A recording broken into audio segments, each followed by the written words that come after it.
बच्चों, हम लोग संज्ञा उपवाक हम लोगों ने पढ़ा। आश्रित उपवाक के भेद के अंतर्गत पहला संज्ञा उपवाक्य था, दूसरा विशेषण उपवाक्य था। अभी हम लोग क्रिया विशेषण उपवाक्य पढ़ेंगे।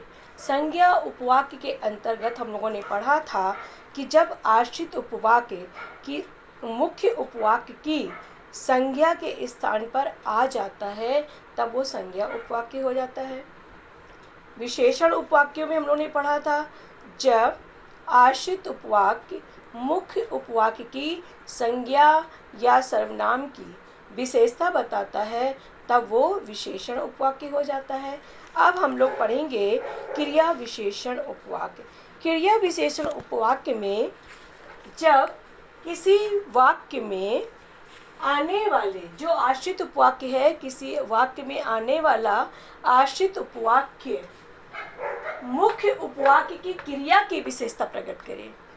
जब आश्रित उपवाक्य मुख्य उपवाक्य की क्रिया की विशेषता प्रकट करे तब क्रिया विशेषण उपवाक्य होता है।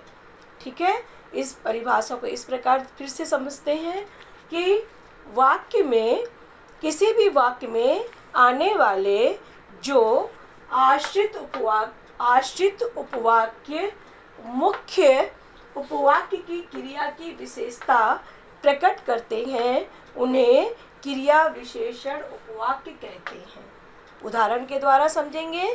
पहला उदाहरण ये है, ज्यों ही पढ़ने बैठा बिजली चली गई।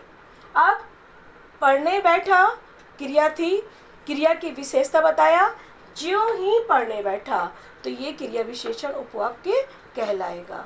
ठीक है, दूसरा उदाहरण देखते हैं। जब घंटी बजी फोन उठा लिया, तो फोन कब उठाया? जब घंटी बजी। तो यहाँ पर फोन उठाने का यहाँ विशेषता है घंटी बजना। जब घंटी बजी तब फोन उठा लिया। उठाने क्रिया की विशेषता जब शब्द जो है वो बता रहा है, जब समुच्चय बोधक है।